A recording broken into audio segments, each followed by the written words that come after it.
They had been told that American soldiers would cut them open while they were still alive, and that the doctors would use their bodies for terrible experiments, just like the frightening images on the propaganda posters had warned. So when the American nurses arranged them in a line outside the medical tent in Okinawa in September of 1945, a quiet whisper moved from woman to woman like a final sentence. Close your eyes and do not scream. 32 Japanese women stood in the warm morning air with trembling hands and their eyes fixed on the ground. They prepared themselves for torment. They prepared themselves for death. What they received instead would break them in a way no blade ever could. If this story moves you, please press the like button and subscribe for more untold accounts from World War II. These memories deserve to be kept alive. The war had ended 3 weeks earlier, but for these women, the ending felt like the beginning of something dreadful. They had been nurses, teachers, clerks, and telephone operators on Okinawa while working under the Japanese military during the fierce battle that shattered their island. When the Americans won, these women did not flee. They could not. The island was surrounded and there was no place for them to escape. Now they were kept in a temporary camp near Kadena, enclosed by tents that carried the smell of canvas and machine oil. The enemy had sent women to handle them. One of the American nurses, whose name tag said Lieutenant Morrison, spoke to them in uneven Japanese.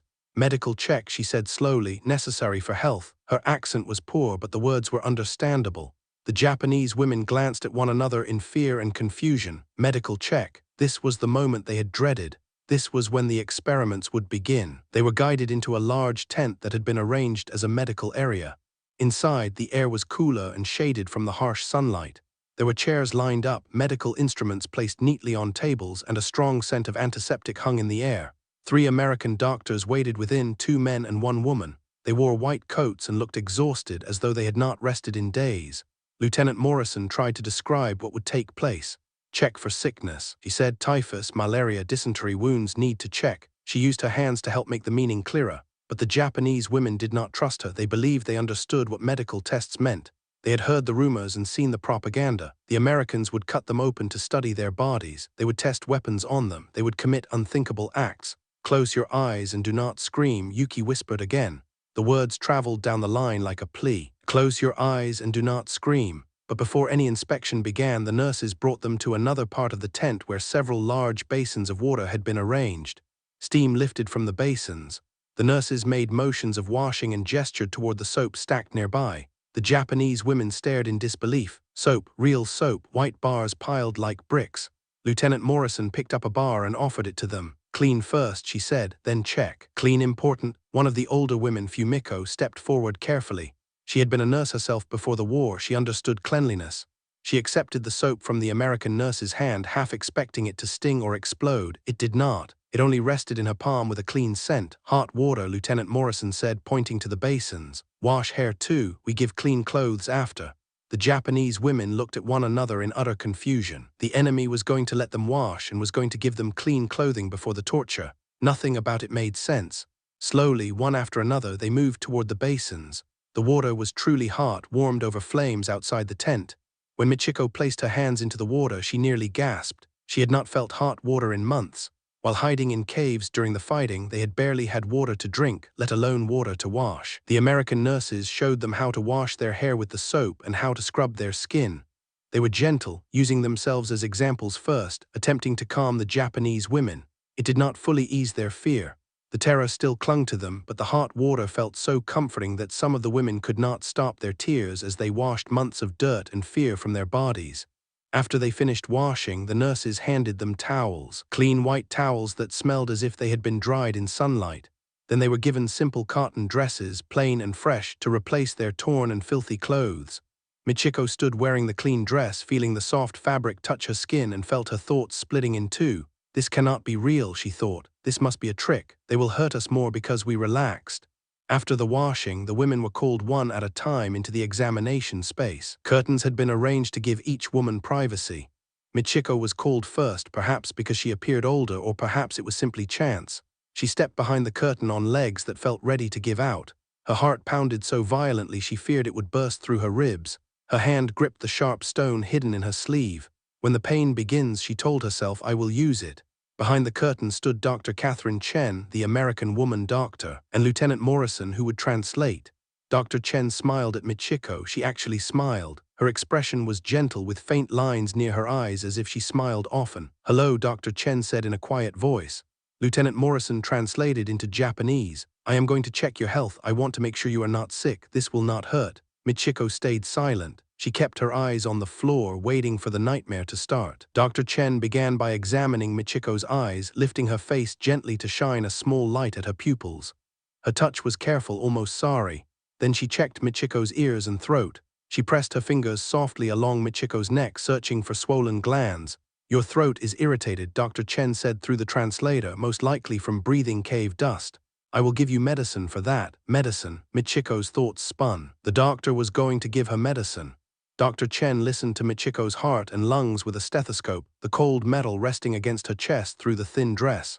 "Breathe deeply," she instructed. Michiko obeyed, too stunned to resist. Then Dr. Chen studied Michiko's hands, taking in the cuts and scrapes covering them. "These are infected," she said gently. "When did this happen?" "During the battle," Michiko whispered before she could stop herself. "We hid in the caves." "The rocks," Dr. Chen nodded. "I am going to clean these injuries and wrap them. It will sting for a moment, but then they will heal the right way." Dr. Chen poured a clear liquid over Michiko's hands. It did sting, sharp and sudden, and Michiko gasped. But then the doctor wrapped her hands in clean white bandages. Her movements were brisk and skilled. "I am going to check for internal injuries now," Dr. Chen said. "I will need to press on your stomach. Tell me if you feel any pain." Michiko tightened her muscles. She braced herself for agony. But Dr. Chen's hands were gentle as she pressed along Michiko's abdomen, searching for signs of injury. "Any pain during the battle? Any bleeding that has not stopped?" "No," Michiko said with a voice so soft it barely existed. "Good. You are underfed, dehydrated, and you have several infections, but nothing that will not recover." Dr. Chen stepped back and wrote notes on a clipboard. "I am giving you vitamins, medicine for the infections, and you must eat regular meals. The cooks have been told to give rice, vegetables, and protein. Your body needs to regain its strength." Michiko stared at her, unable to understand what was happening. Dr. Chen looked at her with those gentle, exhausted eyes. "You have lived through hell," she said quietly, "but you are safe now. No one here will hurt you." Lieutenant Morrison repeated the words, and Michiko felt something inside her chest give way. She did not believe it. She could not believe it, but the bandages around her hands were real. The bottles of medicine that Dr. Chen placed into a small bag for her were real. The gentle treatment had been real. Next, Lieutenant Morrison said softly, and Michiko was guided out of the examination space, still holding the bag of medicine while her thoughts whirled in confusion. One by one, each woman received the same examination. Each had expected torment. Each was given medical care instead. When they gathered outside the tent afterward, they looked at one another with the same expression, total bewilderment. "She gave me medicine for my cough," one woman whispered. "They wrapped my feet," another murmured, staring at the clean bandages. "The doctor was gentle," Ko said with a trembling voice. "She touched me like I was a person." Yuki still held her cloth bag with the razor blade inside, but her hands were no longer shaking. "I do not understand," she said. "I do not understand any of this." Michiko looked down at her bandaged hands, at the small bag of medicine she had been given, something she had never imagined receiving in the caves. She had expected to die. After being captured, she had expected torment. But this gentle treatment from the enemy was something she had no way to prepare for. After the medical examinations, the women were taken to an area of the camp that had been set aside for them. It was not a prison cell or a cage. It was a barracks, one of the wooden buildings the Americans had constructed for housing. Inside were rows of cots, each with a thin mattress, a pillow, and 2 folded blankets. At the foot of each cot was a small wooden box meant for their personal belongings. The building had windows covered with screens to keep mosquitoes outside. There was even a fan in the corner, although it was not turned on. The women walked inside slowly, each choosing a cot without saying much. They waited for the trick to reveal itself, for the door to shut, for the real punishment to start, but nothing happened. An American soldier, a young man who looked barely 20 years old, showed them the facilities using gestures and a few broken Japanese words he had clearly just learned. He pointed toward a nearby structure. "Bathroom," he said. "Toilet, shower, water." He made motions of washing. Then he pointed at a second building. "Food, eat 3 times, morning, middle, day, night." He held up 3 fingers to make sure they understood. The women only stared at him. Their silence and fear seemed to make him uneasy. He cleared his throat. "No lock," he said, pointing at the door. "You stay, but no lock. Need something. Ask guard. Guard, help." Then he walked away, leaving them alone in the barracks. For a long moment, none of them moved. Then slowly, Michiko sat on one of the carts. The mattress was thin but softer than the cave floor she had slept on for months.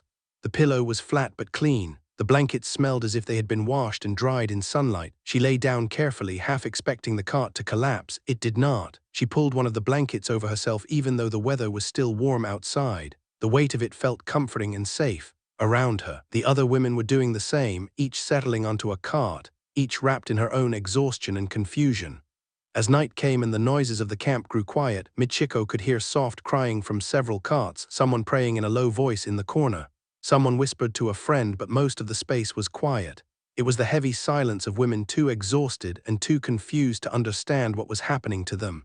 Michiko touched her bandaged hands softly. The medicine Dr. Chen had given her was in a small bag under her pillow.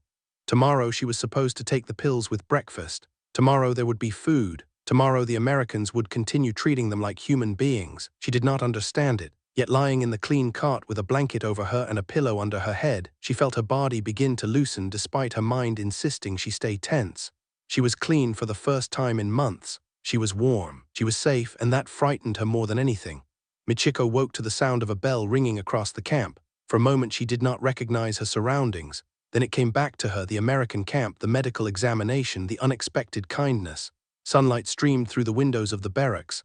Other women sat up on their carts, looking around with the same confused expressions they had worn the day before. The young American soldier from earlier appeared at the door. "Breakfast," he said, motioning toward another building. "Come eat." The women followed him slowly, staying close together as if protecting one another from whatever might happen next. The dining hall was another wooden building filled with long tables and benches. The smell of food reached them the moment they walked inside. American soldiers were eating at some tables, while other tables had been left empty for the Japanese women. A few soldiers looked over out of curiosity, but no one stared or made rude remarks. Most of them simply continued eating their own meals. At the front of the hall was a serving line. Women in United States Army uniforms stood behind large pots and trays filled with food. As the Japanese women approached hesitantly, the American servers began filling trays for them. Rice, soft white rice, more than Michiko had seen in years. Miso soup that actually smelled like miso. Pickled vegetables and fish, small pieces that had been grilled and salted. The Japanese women held their trays and stared at them.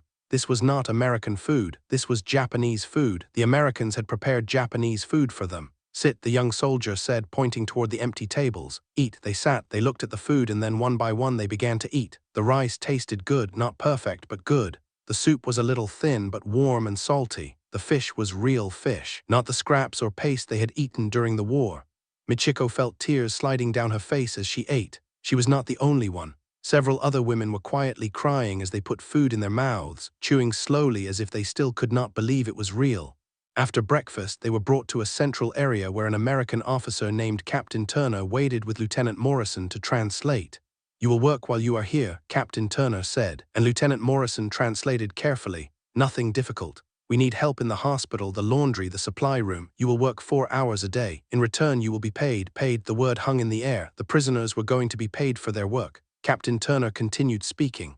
"The pay is small, but you can use it at the camp store to buy personal items, soap, writing paper, small things." He looked over the group of women who has medical training. After a moment, Fumiko raised her hand. 2 others did as well. "You will work in the hospital," Captain Turner said. "We need help caring for the wounded, Japanese soldiers mostly. They need nurses who speak their language." Fumiko nodded slowly. Japanese soldiers. The Americans were keeping injured Japanese soldiers alive and treating them. This new information created even more confusion. "Who can read and write English?" Captain Turner asked. Michiko raised her hand. She had learned some English in school before the war. "Supply depot," Captain Turner said. "We need help sorting and labeling supplies." The remaining women were assigned to the laundry, the kitchen, and simple maintenance jobs. Captain Turner explained clearly. "Work is from 8 in the morning until noon. Lunch is at noon. The afternoon is yours. Dinner is at 6 and lights out is at 10. Any questions?" No one said a word. They were too overwhelmed to ask anything. Michiko reported to the supply depot, a large warehouse tent full of boxes and crates of materials. An American sergeant named Mitchell was in charge. He was middle-aged with gray hair and a calm, patient way of speaking. He showed Michiko how to read the inventory lists and how to label boxes in both English and Japanese so that supplies could be delivered to Japanese civilians who were also receiving help in other parts of the camp. "You are good at this," Sergeant Mitchell said after watching her work for an hour.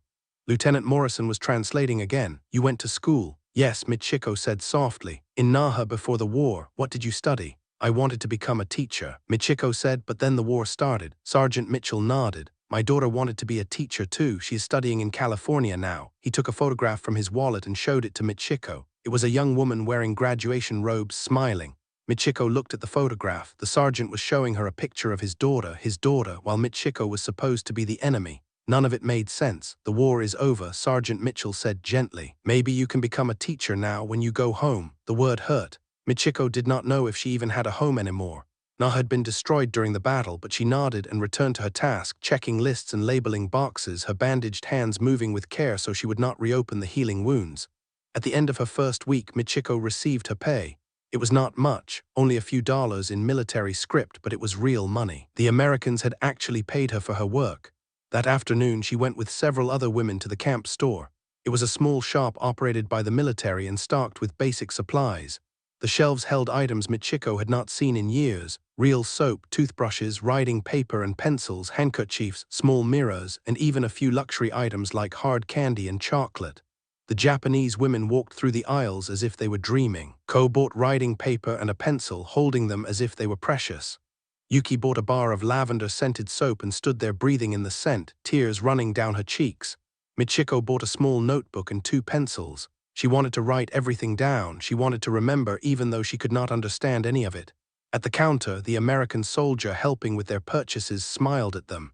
You ladies need anything else, you let us know, he said. Lieutenant Morrison translated. We try to keep whatever you ask for. The contradiction felt almost painful. They were prisoners, yet they were being treated better than Japanese civilians had been treated by their own government during the final years of the war. But then the letters arrived. The Red Cross had begun helping prisoners send and receive mail from their families in Japan. When the first group of letters came in, the American officers handed them out in the dining hall. Michiko received a letter from her mother in Kumamoto. Her hands shook as she opened it. The letter was brief, written in her mother's careful handwriting. Michiko, my daughter, we heard you are alive and in American custody. This is good news here. Life is hard. The city was bombed many times. Your father died in February. There is very little food. We eat sweet potatoes and anything we can find. Your brother Tishi is still missing. We do not know if he survived. I am glad you are alive. Please come home when you can. Your mother. Michiko read the letter 3 times, then folded it gently and held it against her chest. Her father was dead, her brother was missing, her family was starving, and she was here eating rice 3 times a day, sleeping in a clean cot, earning money to buy soap. The guilt washed over her like a wave. She looked around the dining hall at the other women with their letters. Many were crying. All had the same expression. The pain of knowing their families were suffering while they were safe. That night, Ko read her letter aloud to the group. My mother writes that my children are still in the countryside with my aunt, she said, her voice trembling. They are hungry, they call for me, they do not understand where I am. Another woman, Sado, spoke softly. My husband was killed on Iwo Jima. My mother-in-law blames me for living. She says I should have died with honor instead of being captured by the Americans. The words hung in the air, should have died with honor. That was what they had been taught. Capture was shame, survival was disgrace. But how could they have chosen death when the Americans refused to let them die, when the Americans kept saving them instead? Fumiko, the nurse, spoke up. In the hospital today, I treated a Japanese soldier. He lost his leg. The American doctors saved his life. When I told him I was being treated well, he called me a traitor. He said I should kill myself rather than accept kindness from the enemy. Maybe he is right, Yuki whispered. Maybe we are traitors for accepting this. But what choice do we have, Michiko asked. They will not let us die. They continue to show kindness. During her work at the supply depot, Michiko saw the overwhelming amount of American resources. Boxes and crates arrived constantly, filled with food, medicine, clothing, equipment, more supplies than she had ever imagined existed. Sergeant Mitchell explained through Lieutenant Morrison, this is just one small supply line. America has been sending shipments like this to camps all across the Pacific. One day, Michiko watched as a delivery of chocolate bars arrived. Hundreds of chocolate bars meant simply as treats for soldiers. She thought of children in Japan who had not seen candy in years. The difference was overwhelming. Your country is very wealthy, she said quietly to Sergeant Mitchell. He lifted his shoulders. We are fortunate. The war never reached our mainland. Our factories stayed open. Our farms kept producing. He looked at her. I know it is not fair. War never is. The unfairness weighed on Michiko every day. Japan had begun the war believing in its own superiority, its own divine purpose. But here was the proof of Japan's defeat. A single American supply depot contained more resources than most Japanese cities had seen in years. One day, Fumiko asked Michiko to help in the hospital. They needed someone who could write in both Japanese and English for patient records. The hospital tent was large and well supplied. American doctors and nurses moved from cart to cart, caring for injured Japanese soldiers with the same attention they gave to American patients. Fumiko brought Michiko to a cart where a young Japanese soldier lay. He could not have been more than 19. His name was Private Tanaka, and he had severe burns across his arms and chest from the battle. Dr. Chen was tending to his injuries, placing clean bandages on him with gentle hands. The soldier was crying not from pain but from shame. "I should have died," he repeated in Japanese. "I should have died with honor. Why do they save me? Why do they care?" Dr. Chen looked at Fumiko. "Please tell him that every life matters. American or Japanese does not matter. We are doctors. We save lives. That is what we do." Fumiko translated, and the soldier only cried harder. Later, Michiko asked Fumiko, "Do you think he is right? Should we have died?"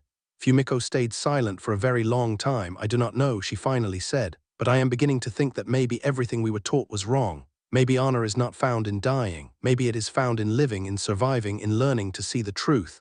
Back in the supply depot, Sergeant Mitchell continued to treat Michiko with kindness. He showed her photographs of his family, told her stories about his hometown in Ohio, and asked her about her life before the war. One day, Michiko brought the photograph of her own family that she had managed to keep through everything. It showed her parents, her brother, and herself, taken before the war began. She showed it to Sergeant Mitchell. "My family," she said in slow English. "Father dead now, brother missing, mother alone." Sergeant Mitchell looked at the photograph for a long moment. "I am sorry," he said. "War takes too much from everyone." He reached into his desk and took out a chocolate bar from his personal rations. "Send this to your mother," he said. "In your next letter, tell her an American soldier wanted her to have it." Michiko stared at the chocolate bar. It was a small item, but it symbolized something enormous. An American soldier wanted to help her mother. The enemy wanted to help. She took the chocolate bar with trembling hands. "Thank you," she said, "thank you." One evening, the Americans set up a radio in the common area and turned on music. Most of it was American music, big band and jazz songs the Japanese women had never heard before. But then someone changed the station and a Japanese song began playing through the speakers. It was an old folk song from before the war, a song about cherry blossoms and spring. The Japanese women gathered around the radio in silence. Some of them cried, others hummed quietly. The music connected them to home, to a Japan that had existed before the war destroyed everything. An American soldier stood nearby watching.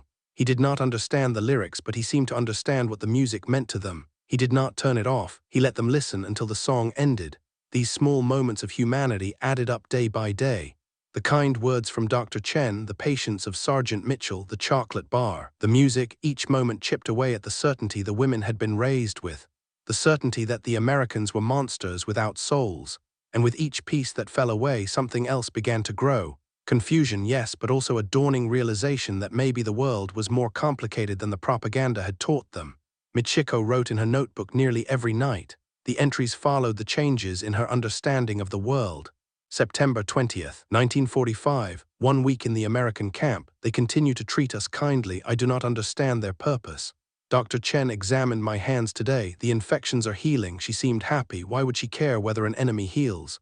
September 27th, 1945. I received a letter from my mother today. Father is dead. I knew the war was taking everyone, but seeing it written makes it real. Sergeant Mitchell gave me chocolate to send home. An enemy showed me more kindness than my own government did during the final year of the war. I do not know what to think anymore. October 3rd, 1945. Tonight, Yuki told me she threw away her razor blade. She said she does not need it anymore. She said the Americans are not going to hurt us. I believe she is right, but admitting that feels like betraying everyone who died believing they were fighting monsters.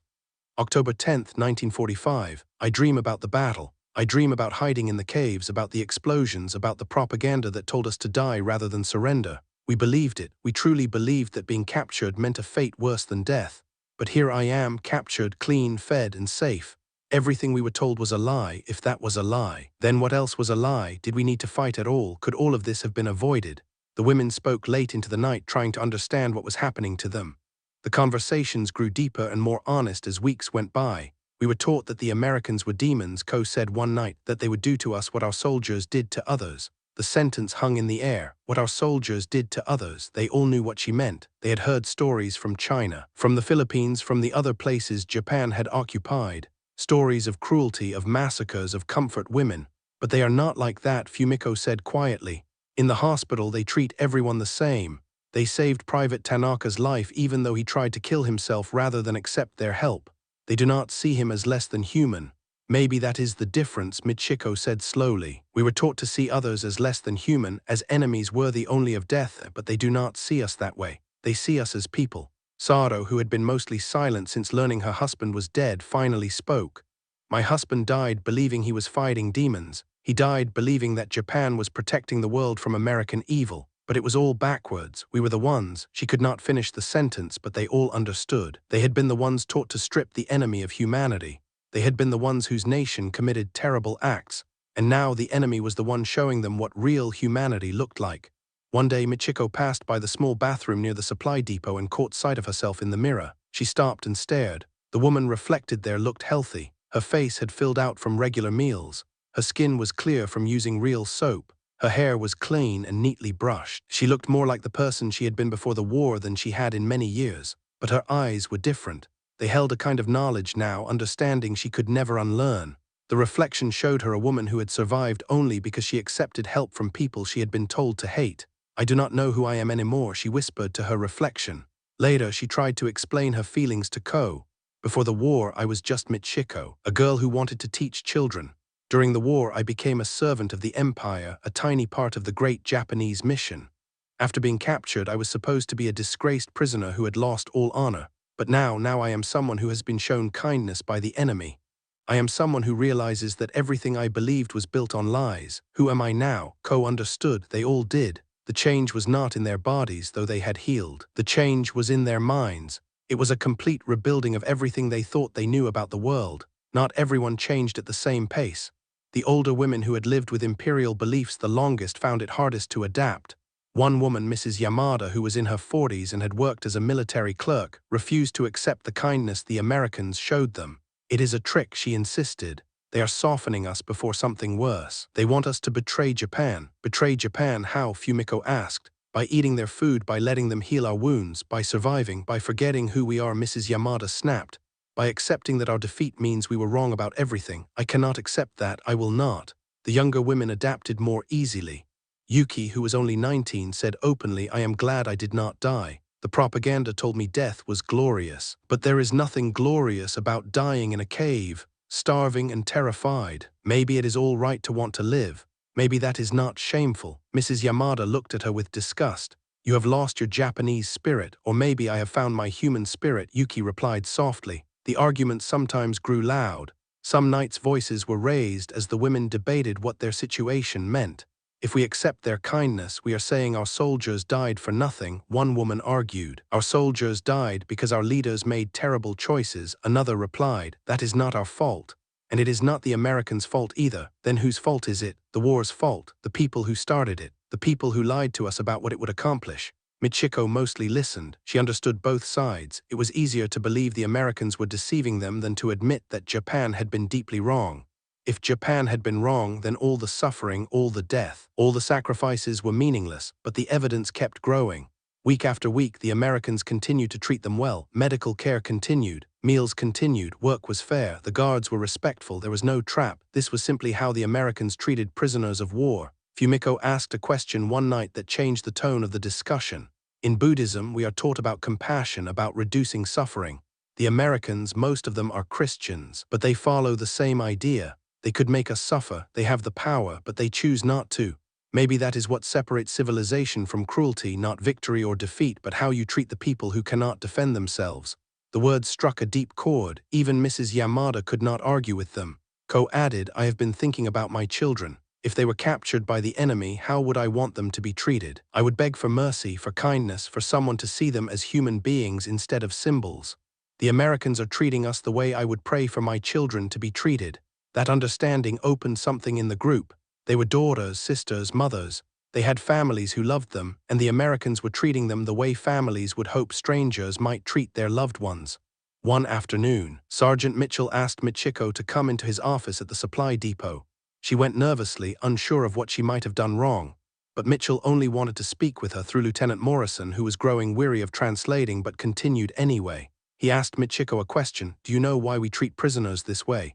Michiko shook her head. Because we believe every person has value, Mitchell said. Even enemies, even in war. That is what our country is built on.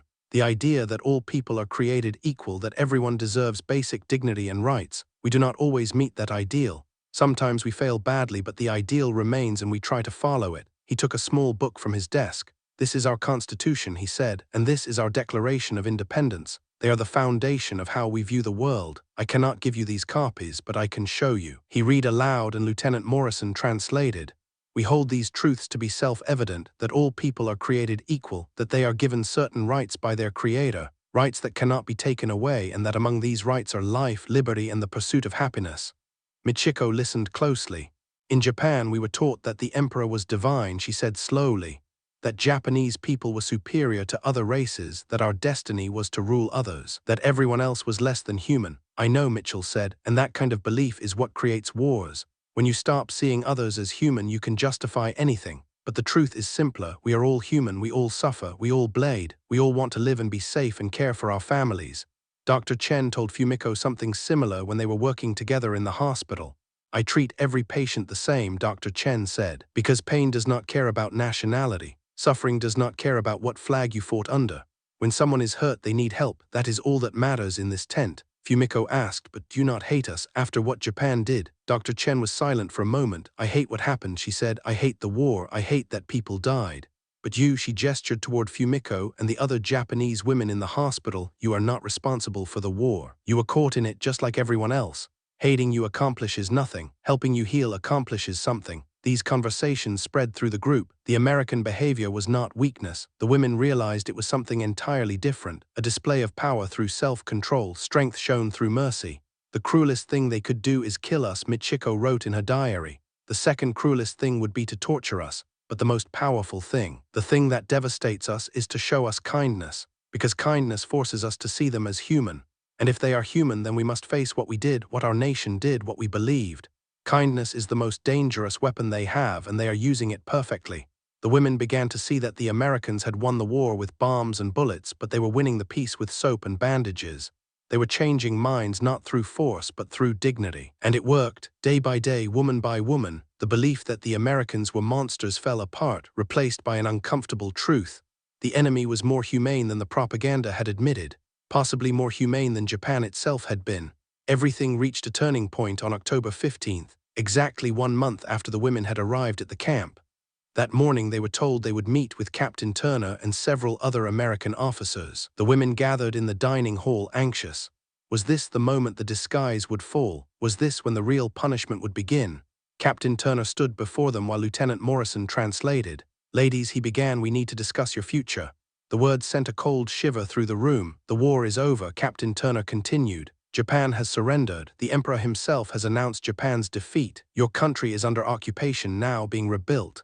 At some point, you will be returned home, sent back to Japan. Home, the word carried heavy meaning. Home to what? To ruins, to starving families, to shame. But before that happens, Captain Turner said, we want to offer you a choice, a choice. The prisoners were being offered a choice. We need civilian workers to help with reconstruction efforts in Okinawa and later on the mainland. The work would be voluntary and you would receive fair wages, not prisoner wages. You would have more freedom, though you would still be under our authority until the occupation ends.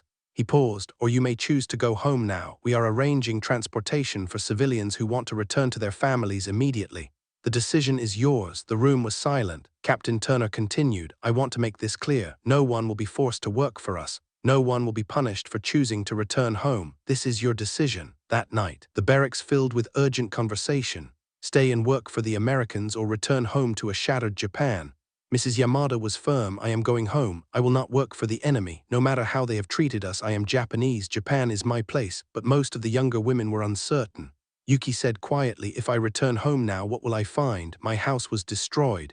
My family's village was burned. What kind of life waits for me there? Ko had a different fear. My children are waiting for me. I must go home, but I am afraid. Afraid they will not understand why I survived. Afraid they will feel ashamed of me. Fumiko said, I am staying. The hospital needs nurses. Japanese wounded are still being brought in. If I can help them, if I can help the Americans and the Japanese understand each other, then maybe I can do something good. Everyone looked at Michiko. She had been silent through dinner and through the first hour of discussion. Now she took out her notebook and looked at all the entries she had written during the past month. "I have been writing everything down," she said slowly. "Every kindness, every confusing moment, every time reality contradicted what we were taught. I have a record here of a month spent with the enemy, a month that destroyed everything I believed about them." She closed the notebook. "I am going home," she said, "not because I hate the Americans, not because I am ashamed that I lived, but because someone needs to tell the truth. Someone needs to say that the Americans treated us with dignity, that everything we were taught was a lie. If we all remain here, if we hide in Okinawa working for them, who will tell the people in Japan the truth?" The words settled over the room. Michiko was right. Someone needed to witness. Someone needed to carry the truth home. The next morning, Michiko went to see Dr. Chen one last time. Her hands had healed completely. The infections were gone. Dr. Chen examined her and smiled. "You are healthy," she said. "You have gained weight. Your color is good. You are going to be fine." "Dr. Chen," Michiko said in careful English, "why you help us?" Dr. Chen looked at her for a long moment. "Because you needed help," she said simply. "That is enough reason." Michiko felt tears rising. "You are a good person. Americans are good people. We were told you were demons. We were so wrong." Dr. Chen reached out and held Michiko's hand. "The war made everyone believe terrible things about each other. But now the war is over. Now we have a chance to see one another clearly as human beings. That is what peace means, Michiko. It means seeing each other's humanity." On her last day, Sergeant Mitchell gave Michiko a gift, a new notebook and 3 pencils. "Keep writing," he said through Lieutenant Morrison's translation. "Write about what happened here. Write about going home. Write the truth. People need to hear it." Michiko held the notebook like it was precious. "I will," she promised. "I will tell them what you did for us. I will tell them how you treated us." Mitchell smiled sadly. "Some people will not want to hear it. Some will call you a traitor for speaking well of Americans, but say it anyway. The truth matters." That afternoon, Michiko went to the canteen one last time and bought chocolate bars to send home to her mother. She bought soap for her mother. She bought pencils and paper so her mother could write back to her. At the counter, the American soldier counted her items and then added an extra chocolate bar. "For you," he said in broken Japanese, "for Journey." These small acts of kindness repeated again and again had changed everything. As Michiko packed her few belongings that night, she accepted the truth completely. The Americans had won not only the war but also her understanding of the world. They had shown her that enemies could be human, that defeat did not have to mean destruction, that there was another way to live, a way built on dignity and rights instead of divine superiority. It was painful to admit because it meant acknowledging how wrong Japan had been, how wrong she had been.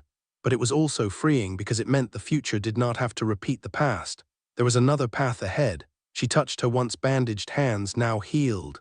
She thought of Dr. Chen's gentle care. She thought of Sergeant Mitchell's patience. She thought of the chocolate bar and the music and the clean cart and the respect she had received. "Close your eyes and do not scream." That was what they told each other before the examinations. But they should have been told, "Open your eyes and see clearly." Because what waited for them was not the horror they imagined. It was the uncomfortable, overwhelming, transformative power of simple human kindness. The women who chose to go home were given new clothes for the journey, clean and plain dresses that did not mark them as prisoners. They were given care packages with soap, basic medicine, and food for the trip. Michiko stood with Ko and Yuki, the 3 of them preparing to board the ship that would take them back to Japan. Mrs. Yamada was already on board, refusing to wait with the others. "I am scared," Yuki admitted, "more scared than I was when we were captured." "We are going back to a different Japan," Ko said. "A defeated Japan. A Japan under American occupation. Nothing will be the same." Michiko looked back at the camp one last time. "We are different too," she said. "We are going back carrying the truth. That is frightening, but it is also necessary." Fumiko came to see them off. She had decided to stay to continue working in the hospital. "Tell them what you witnessed here," she said. "Tell them the Americans are not monsters. Tell them there is hope for the future. Some people will not believe us." Ko said, "I know," Fumiko replied, "but tell them anyway." Lieutenant Morrison came over with the final paperwork. "Safe travels," she said in Japanese. "I hope you find your families well." "Thank you," Michiko said. "Thank you for everything, for translating, for helping us understand." "Thank you." Morrison smiled. "Take care of yourselves. Japan needs people like you, people who have seen both sides and can help rebuild." The ship journey back to Japan was nothing like the journey to America. Then they had been terrified prisoners expecting torture. Now they were returning civilians carrying painful truths. Michiko spent the journey writing in her new notebook, recording everything she could remember about her month in the American camp. She wrote about Dr. Chen and Sergeant Mitchell. She wrote about the food and the medicine and the kindness. She wrote about how her understanding of the world had been broken apart and built again. Other women on the ship, women from different camps, shared their own stories. Most were similar. Expectations of cruelty met with unexpected compassion. The shared experience connected them, but it also frightened them. What would they tell their families? How could they explain that the enemy had treated them well? Would anyone believe them? Would they be called traitors? When the ship arrived in Japan, Michiko saw instantly that the destruction was far worse than she had imagined. The port city had been heavily bombed. Buildings had collapsed or burned. The docks were filled with refugees, displaced civilians, and orphaned children. American soldiers were everywhere as part of the occupation force. They directed traffic, handed out supplies, and managed the crowds. The sight of American uniforms on Japanese soil was shocking. Even though Michiko had spent a month surrounded by those same uniforms, Japanese civilians looked at the Americans with fear, resentment, and desperate hope. These were the conquerors, but they were also the ones with food and medicine. Michiko, Ko, and Yuki separated at the dock, each traveling to a different part of Japan to find their families. Michiko took a train south toward Kumamoto, where her mother was believed to be. The train ride revealed the full extent of the devastation. City after city had been bombed. The countryside was slightly better, but even their people looked thin and exhausted. Children pressed their faces to the train windows, begging for food. Michiko found her mother living in a single room in what had once been a school building. Their old home was gone, destroyed in a bombing raid. Her mother looked 20 years older than she really was, thin and bent, with hair that had turned almost entirely white. But when she saw Michiko, she fell to her knees and cried. "My daughter," she sobbed. "My daughter is alive." They held each other for a long time. Then Michiko opened the care package she had brought: soap, medicine, and chocolate. Her mother stared at the items. "Where did you get these?" "The Americans gave them to me," Michiko said carefully. "When I was in the camp." Her mother's face hardened. "You accepted gifts from the enemy." "Mother, they were not gifts, they treated us well. They treated us like people. You should have died rather than be captured," her mother said. And the words cut deeper than any blade. "That is what a Japanese woman should do, die with honor." Michiko felt her carefully held composure break. "The Americans did not let us die, Mother. They kept saving us. They gave us food and medicine and kindness. Everything we were told about them was a lie." Her mother looked away. "Do not say such things. That is treason." "It is the truth," Michiko said firmly. "And I will continue to say it because someone must." That night, lying on the floor beside her mother in the cramped room, Michiko realized that the hardest part was not surviving the war or being captured or even accepting kindness from the enemy. The hardest part was coming home and trying to explain it to people who had not been there. Her mother had suffered terribly and lost so much. She needed to believe that the sacrifices had meaning, that Japan's cause had been just. Michiko's truth threatened that belief, but Michiko could not lie. She could not pretend the Americans had been cruel. She could not erase the memory of Dr. Chen's gentle hands or Sergeant Mitchell's patient kindness or the simple dignity she had been shown. Michiko continued to write. In the months and years after her return, she filled notebook after notebook with her experiences and reflections. She wrote about the camp, about the occupation, and about Japan's slow rebuilding under American direction. She saw the contradiction unfold across the entire country. Japan had to accept help from the enemy. American food aid kept millions of people from starving. American medicine stopped widespread disease. American oversight helped rebuild roads, buildings, and utilities. Japan, which had once invaded its neighbors while claiming superiority, now depended completely on the mercy of the nation it had attacked. Some Japanese citizens could not accept this. They held onto the old ideas and the old pride. They called people like Michiko traitors for speaking kindly about Americans. But slowly and steadily more people began to listen because the evidence was right in front of them. The Americans were helping, not harming. They were rebuilding, not tearing things down. They were offering a different way forward. Michiko eventually became a teacher, fulfilling the dream she had before the war. She taught history, and she always included her own story in her lessons. "I lived through the end of the war," she told her students. "I was captured by the Americans, and they showed me that enemies do not have to be inhuman, that defeat does not have to mean destruction, that there is a better path grounded in dignity and rights instead of domination and pride." When Michiko had a daughter of her own, she shared the story of the camp with her. "The hardest lesson I ever learned," she said, "was discovering that everything I had been taught was wrong. The Americans were not demons, we were not superior. War was not glorious, but the second hardest lesson was even more important. People can change. Nations can change. The future does not have to repeat the past." And so the words, "close your eyes and do not scream," took on a new meaning in memory. They no longer represented instructions for enduring torture. They became symbols of how fear and propaganda can blind people to the truth. The soap became more than soap. The bandages became more than bandages. The chocolate became more than chocolate. They became proof that even in terrible circumstances, human beings can choose dignity over cruelty, mercy over revenge. For those 32 Japanese women, the month in the American camp shattered everything they believed. But in that shattering, something new was able to grow. A recognition that the enemy is human, that defeat can lead to redemption, that kindness is stronger than hate. As Michiko wrote in her final diary entry from that time, they told us to close our eyes and not scream. But we should have been told to open our eyes and see clearly, because the truth was always there, waiting for us to be brave enough to face it. The enemy showed us more humanity than our own side ever did. That is painful to admit, but admitting it is the only way to build something better. This is a story that needed to be told. If you found it compelling, make sure to subscribe for more stories like this one.